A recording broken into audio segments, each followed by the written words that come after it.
All righty, everybody. Good morning. Welcome to the April 16th Minnehaha County Commission meeting.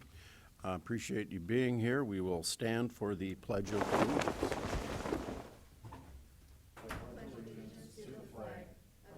States of America, and to the republic for which it stands, one nation under God, indivisible, with liberty and justice for all. Just a reminder to avoid embarrassment and silence your cell phones, please. We have meeting documents on the end there if anybody wants to reference any of the documents we talk about. And Craig and or Carol, if anybody needs a listening device, they can help you out with that too. So, begin our routine business. I need a motion to approve the agenda. So moved. Second. Motion and a second. All those in favor say aye. Aye. Opposed, same sign. Motion carries. And now we need to approve the meeting minutes from last Tuesday, April 9th. Move for approval. Second. Motion and a second. All those in favor say aye. Aye. Opposed, same sign. Motion carries unanimously. Bills to be paid. Pay the bills. Second to pay the bills, amount of $3,338,842.06. We have a motion and a second. Any comments? No, sir. No comments? All righty. All those in favor of paying the bills signify by saying aye. Aye. Opposed, same sign. Motion carries. Reports that have been filed for the month. We got the Minnehaha County Sheriff's Report for March of 2019. The Minnehaha County Coroner's Report for February 2019. And the Register of Deeds Official Statement of Revenue for March 2019. I just have a comment. Yeah. We have Joe here. Joe, I'm wondering if on the sheriff's report, maybe have you come up. Open through the sheriff's report really quickly. But could we start putting in the sheriff's report, or at least a monthly report back to us as what our jail population looks like?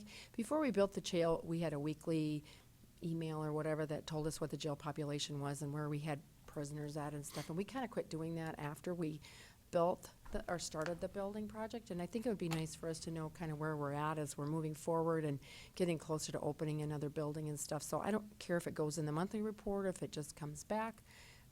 I just think it's something that's important going forward. Sure, a more of a weekly, more updated report than the monthly report itself. Well, yeah, whether it's, I don't even care, whether we have just a monthly trend of what our jail population looks like, or if we do a weekly email, I don't care which it is. I just think somewhere I would like to see it. Yeah, we can work on that and then set up a recurring report to let everyone know. Okay, thank you. No problem. Thank you, Commissioner. I too have noticed that kind of disappeared from our radar, and I appreciate you bringing that up because it was something that I found at least good information. Yeah. So, okay. Personnel actions. Carrie Deaver, anything you need to update us? Okay. Just routine personnel actions, so I need a motion to approve. Motion to approve routine action? Second. Motion in 2 seconds. All those in favor say aye. Aye. Opposed, same sign. Motion passes unanimously. All right, abatements recommended for approval. Olivia. Yes, we have two. The first is for the South Dakota Department of Transportation, parcel 40794, 2018 property tax exemption in the amount of $10,775.18. And the second is for an assessment freeze, parcel 46218, 2018 property taxes in the amount of $455.40. All righty, questions or comments? Motion to approve the abatements? Second. Motion and a second. All those in favor say aye. Aye. Roll call vote. I'm sorry, it's highlighted in pink even. Sound good. Barth? Benega? Hiberger? Aye. Karski? Aye. That passes unanimously. Notice and requests, we have none. Planning and zoning notices, none. Petition for compromise of lien, we have none. And that brings us to public comment. We have an opportunity for public comment. Is anybody present that would like to address the commission? Nobody's jumping up and running to the podium. I'll assume not, so we'll move on to our regular business. Consider an appeal of a decision by the Minnehaha County Planning Commission to approve conditional use permit number 19-16 to allow a dog breeding and training kennel. Mr. Heinold. Good morning, Commission. David Heinold, County Planning Department. Received a phone call yesterday from Mark Kuka, who appealed the decision of the Planning Commission for conditional use permit 19-16. Called to confirm his withdrawal of the application because he had called the applicant and then the applicant talked to me, and then he called this morning and left a message, and then I called him back to make sure that that was what, and so he is withdrawing his appeal for this conditional use permit. And I'd be glad to go through the PowerPoint if there's any comments or questions from anybody or the audience. Well, let me ask, do we have anybody here to speak in favor of the proposal, since this is a public hearing? Yes, sir. Yeah, I'm the person. We're going to need you to come up here and give us your name and address, please.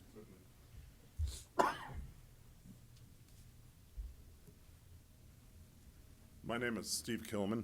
I'm the person that applied for the permit. And I had Mark, my neighbor, was the one that filed the appeal. He was concerned about the number of dogs we were going to have. We're breeding a small number of dogs. They're a very specific breed of dog. It's a hunting dog called a Braque de Bourbonnais. Something you might want to look up when you go home, because it's a very interesting French dog. There's only between 500 and 1,000 of those dogs in the United States, so we're trying to propagate the breed. He was concerned that we might have a boarding kennel, something in the line of like Happy Dog or something, where we boarded other people's dogs. We're not doing that. We're breeding a very specific dog to try and make sure that we can have more of those dogs in the United States. And so we've already imported a dog from Lithuania in the past 2 weeks to help the breeding pool. So it'll be a smaller breeding operation just for hunting dogs and just for our dogs. So it's not a big breeding operation or a boarding kennel. Thank you very much, sir. You don't have to speak Lithuanian to the dog, do you? We're trying. Okay. She sent us a video of her communications, so we're doing our best to convert the dog to English speaking. All righty. The challenge. Anybody else that is in favor of this rezone? I appreciate neighbors being able to work it out, so thank you for being able to do that. Commissioners, comments, questions? Mr. Good Chairman? luck. Good luck. That's it. I would just comment that it is great when there's communication between neighbors on these things. Too often, even when people are related, you know, brothers or cousins or whatever, they've never spoken to each other about it. And a lot of times it's farmers, and farmers are sometimes not very talkative. But it's good to talk to your neighbors Certainly. and try to work it out. I agree with that, Jeff. And I've spoken to all my other neighbors in every direction, and a lot of them are doctors, so they're very particular about how things exist around there. And they've been my neighbors for 10 years, and they all were in agreement with this. And the second thing that I'll add is that, again, we've made certain that everybody's comfortable with that. Mark was the only one, and he and I didn't get a chance to speak very thoroughly, and he called me on Friday to speak more, and when he did, he was okay with the whole prospect. So I appreciate your time today. Thank you, Mr. Gillen. Thank you. You bet. This is a public hearing. We're not going to take any action, but is there anybody here that wanted to speak in opposition to this rezoning? Seeing none, we will. Mr. Chairman, point of order. Yes, sir. Maybe we do need to take action since it is on the agenda. And I guess I would make a motion to uphold the Planning Commission's decisions. Point of order. I would ask the state's attorney's opinion because this was dismissed, so I don't think that we do have to take action. I think it's moot. You've Okay. had your public hearing. I don't think you have to take any action at the present time. Okay. I'll withdraw my motion. Thank you, Commissioner. Thank you, Maggie. All righty, so we'll move on to item number 11. Consider a motion to authorize the Sheriff's Office to apply for the 2020 Highway Safety Program Grant through the South Dakota Department of Public Safety. Mr. Bosman, welcome back. Thank you, thank you. Welcome, Commissioners. Captain Joe Bosman, the Minnehaha County Sheriff's Office. I have this morning before you a request to apply for our annual Highway Safety Program Grant that is offered to us from the federal government through the state of South Dakota and down to local entities where we can apply for funds and equipment to be used for certain highway safety needs. Our needs that we have identified in our county have been that to reduce impaired drivers as well as seatbelt and speed enforcement actions. This grant provides our office with overtime funds that will be used for saturation events, extra deputies to focus their efforts in problem areas within the county that would help our program goals. There is a soft match for the funds, which just means that we have to report to the state that not only are we using the funds that from the overtime for those purposes, but we also are doing impaired driving enforcement on our normal duties, which we do plenty of it as well.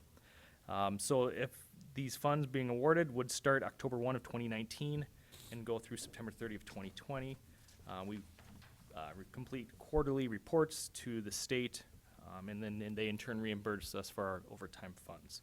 So at this time, I'd request commission authorization to submit an application for the 2020 South Dakota Highway Safety Grant. Questions of Joe? Would make a motion to approve. Second? Motion and a second. All those in favor, signify by saying aye. Aye. Aye. Opposed, same sign. Motion carries unanimously. Thank you, Joe.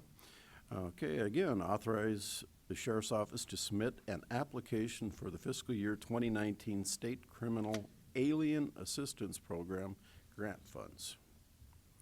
This grant program is a federal program that we utilize for correctional purposes only.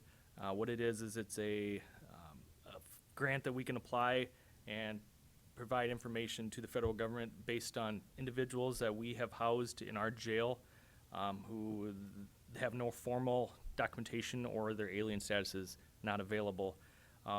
We then are received, we receive funds back from the federal government based on the cost that the county had incurred to house these individuals. Those funds then have to be used for correctional purposes only. They have been very useful to us in our jail.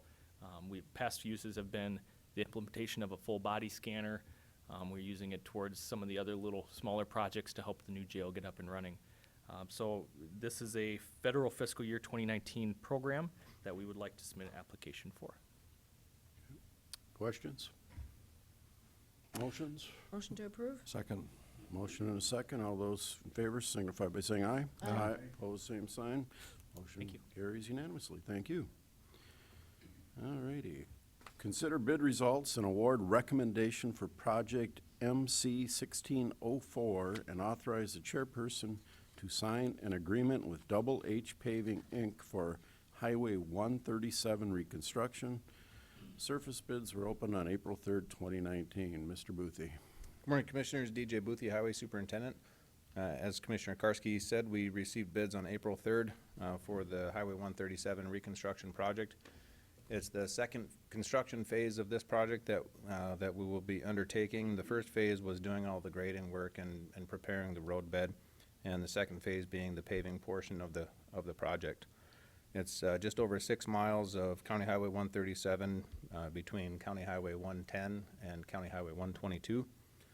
With this project, we bid alternate bids for 2 different pavement types, one for asphalt pavement and one for concrete pavement. After the bid opening, we received 9 total bids. I think 3 bids were for the concrete pavement and 6 bids were for the asphalt pavement. After the bid opening, we performed a life cycle cost analysis using those bid numbers and also the numbers that we use in our pavement preservation program to make an estimate of the life cycle cost for the pavement. And we are recommending moving forward with a asphalt pavement for this bid award. And based off legal counsel, of the 6 bids that were received for asphalt pavement, based off legal counsel, we are recommending that we reject the bid of the apparent low bidder or the as-read low bidder by 2 Minutes Paving, and we award this contract to Double H Paving. The amount that they bid was $2,950,838.65, which is just a little bit under the engineer's estimate of $3.15 million. So I'll stand by for any questions if you have any at this time. Questions of DJ? Mr. Chairman, I would just ask DJ, why not concrete? We look at the life cycle cost, estimated life cycle cost, how much we're going to spend on an annual basis for the lifetime of the pavement. And in this case, it happened to be that asphalt was a little bit cheaper than the concrete. And so that's the basis for the decision. The numbers actually turned out a lot closer than what we expected when we set out on this idea to bid alternate pavements. And so we will likely be doing something similar to this, but probably with some lessons learned throughout the process. But we'll be doing it similarly in the future on some other reconstruction projects.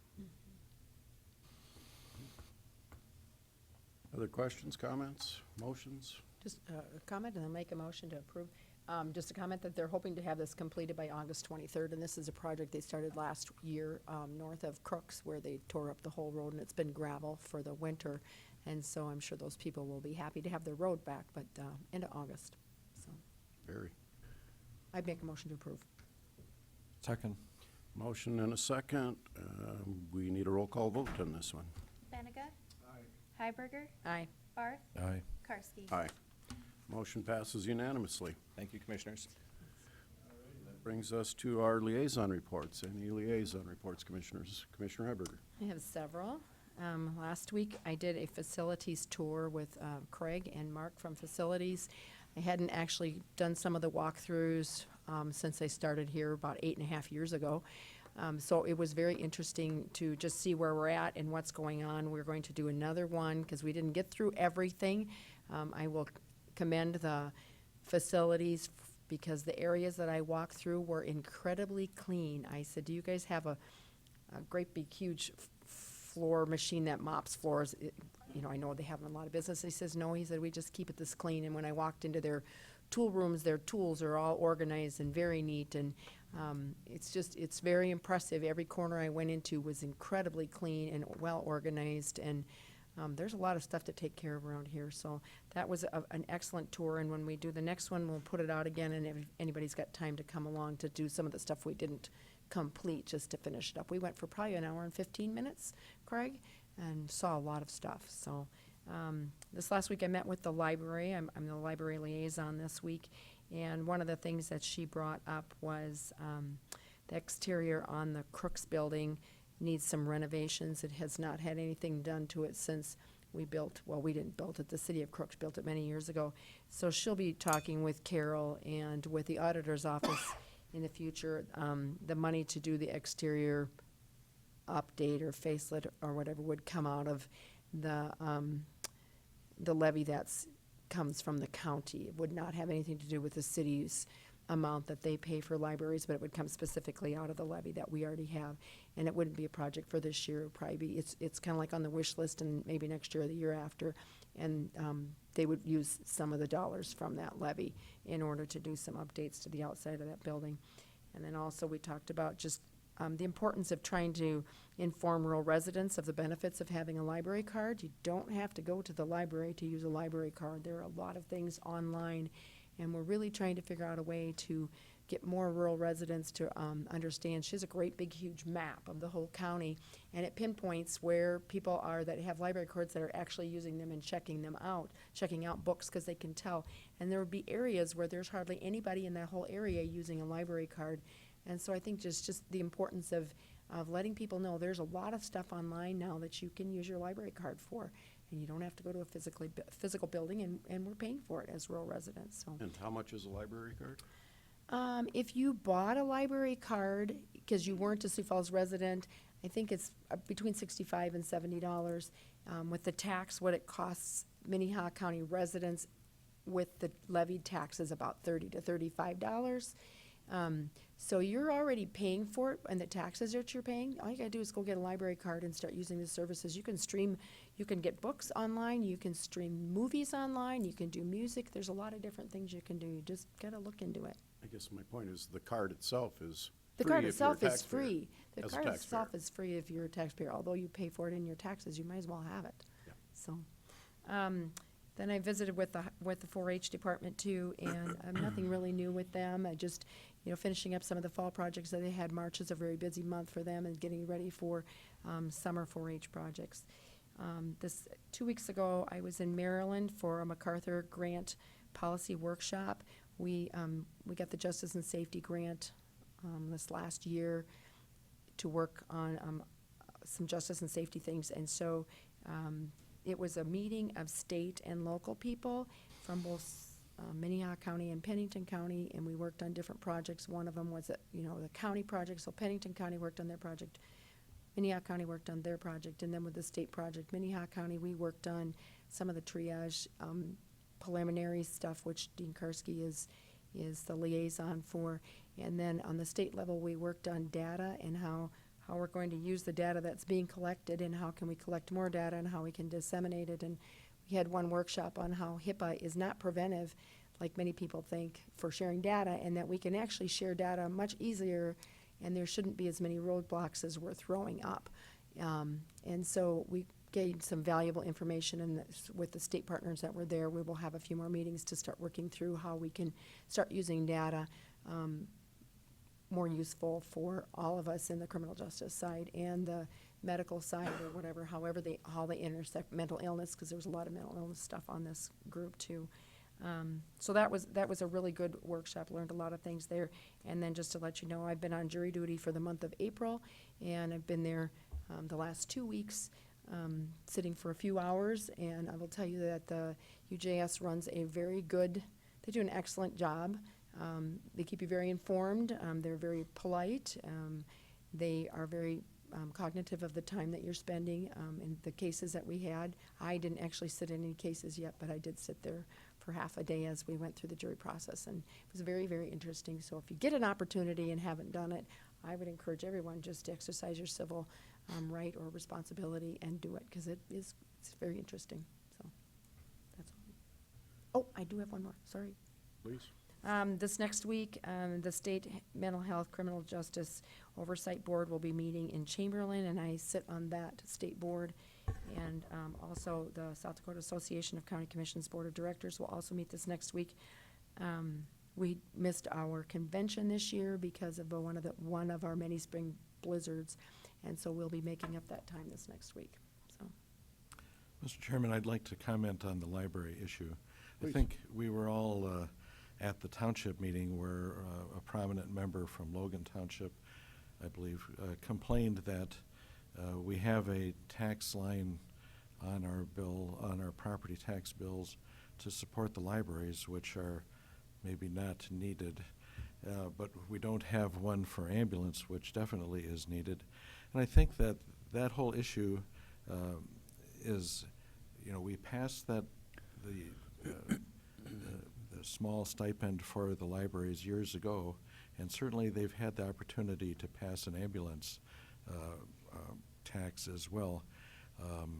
But I think it's important that our friends in the media make clear the need for all of these things that government provides. I mean, if we didn't have a county and city library system, where would people learn to be solid Americans? I mean, if you don't know history, if you don't know our culture, and we just had this horrible disaster in France where a cultural icon has been damaged, hopefully not beyond repair, but our kids need to be brought up to know what's going on, and libraries are a big part of that. Thank you, Commissioner. Follow-up comment on that, and I believe that levy was passed in the late 1950s. So it's been on the tax rolls for a lot of years. And we could pass a levy for ambulances Ambulances, yes, if we we could. wanted. And I know that the county and the city collaborate very well, and just about every community around cooperates in that collaboration. Sioux Falls, Hartford, Brandon, just to name a few. And everybody benefits from that size of that library project, so I think it's a great program too. Any other liaison reports? All righty, need a motion to adjourn. We have no executive session. I'm sorry? No, it's not on my list. Any other new business? Mr. Chairman, Yes, sir. I guess I would like to make several comments. Lately, we've had a disaster in our county with the roads, with the weather, and while I'm sitting at home watching my fireplace, emergency workers, sheriff's deputies, ambulance and especially when you think of the firefighters in France, firefighters, highway workers, whatever, they're out there battling, and it's been a disaster. And it's not the first disaster this year. We've had a couple of disasters this year. And I think we need to acknowledge the efforts of those citizens that are out there battling, while many of the rest of us are just hoping the phone doesn't ring and the power comes back on or whatever. It's incredible. And you look at those 400 firefighters on Notre Dame, you know, working 250 feet off the ground in burning temperatures. The world is full of disasters, and it's too bad we have so much war and destruction going on that way, because things go bad without any effort of humans, and whether it's weather or fire or tornadoes, whatever. Anyway, thanks to everyone in our county who was out there working when I was hoping that I didn't lose Channel 17 or something. Thank you, Commissioner. And the only thing I'd add to that, since I'm sitting here, is fight the urge to go out and look at disasters as they're occurring, because the first responders need the room, and the more people that are out there that don't have to be out there really does not help make their job any easier. So, thank you. I'm going to kind of jump on your bandwagon. There were a lot of people north of Sioux Falls who lost their power, and I heard this morning there's still people farther north out of our county that do not have power. I know there's still a telephone pole electrical pole close to my place that's leaning with wires. So we're still cleaning up north of Sioux Falls. I just wonder, DJ, you're here, if there's any comments you have on the roads. I mean, you guys did a great job, put in a lot of extra hours with the snow, and then I know the flooding continues to be an issue as far as bridges and roads and everything. And just, if you don't have any comments, that's fine, but if you have something to update us, that'd be great. Just real briefly, the update is the roads are actually in pretty decent shape right now. As of yesterday, we had all of our roads, because of flooding, we had all of our roads open. There's two small sections of roads that currently do have load restrictions because of the condition of the roadway. But as of yesterday, the water was down on all of our roads. The Big Sioux River is expected to go up another 1 foot from where it's at right now and peak on Saturday, and then be back to its current level by next Tuesday. So we might see a little bit of overtopping throughout the weekend, but the roads are in pretty good shape. The bridges fared pretty well, and so we got pretty lucky. Good, thank you. Mr. Chairman, I just comment that I got a call from a dairy operator, a major dairy operator in this county, who both of his dairies were operating on generator, and the roads were not good enough to transport, and he was dumping milk, and that's compounds the tragedy of all of this damage. And I talked to DJ, and I know that he's doing his best to keep those roads in shape. Other new business? Any old business? Now I'm looking for a I'd make a motion that, for in favor of adjournment, that we stand up. I'll just take it as a motion. Okay. Second. Motion to adjourn with a second. All those in favor signify by saying aye. Aye. Opposed, same sign. Meeting adjourned. All righty.